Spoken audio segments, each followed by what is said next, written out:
खातिर तुरंत सब्सक्राइब करूं हमारे चैनल में प्लीज स्टार एंटरटेनमेंट चैनल के और साथ में घंटी के निशान की जरूर दबाओ ताकि कोई भी हमारे वीडियो आहा तक तुरंत पहुंचे। Recording by Planet Music. पैसे के जीवो सनम के तोरा बिना मेरे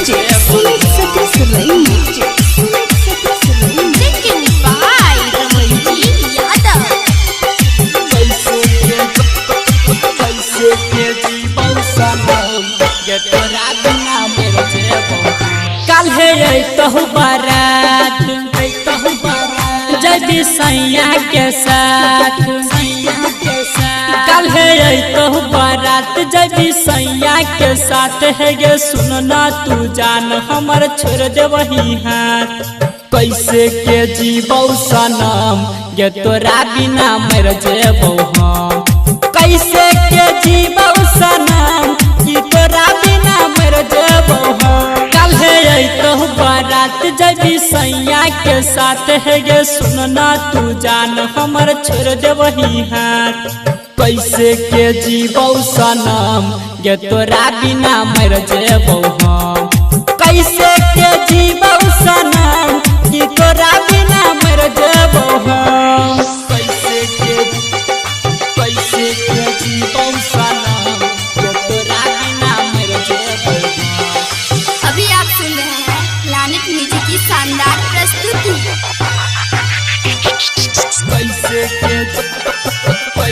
के जीवो सनम गे तोरा बिना मर जेबो हम। डीजे सुमित सतीश रैना। कैसे के जीवो सनम गे तोरा बिना मर जेबो हम। जियते जी हमरा मुआ दे लही दोसरे के सैया बना ले लही।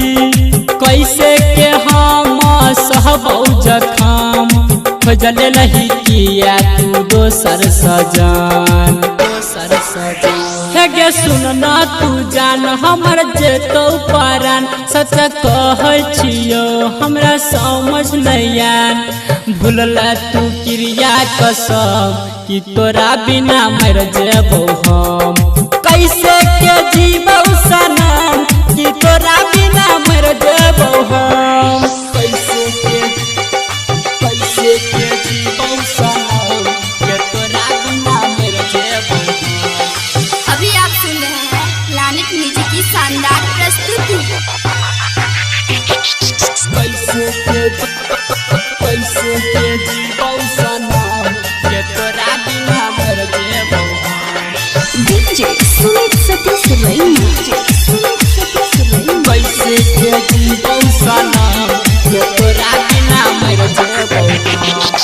हमारा तू किया के छोड़ दे लही हंसत जिंदगिया में लोर दे लही। रमन जी यादव से तू जान बोल न किया मुँह मोर ले लही। हमरा के लही नहीं याद भेल जिंदगी बर्बाद है गे सुनना गे जान हमरा छोड़ली आजाद। कैसे के सहबौ जखम गे तोरा बिना मर जेबो हम। कैसे के जीवो सनम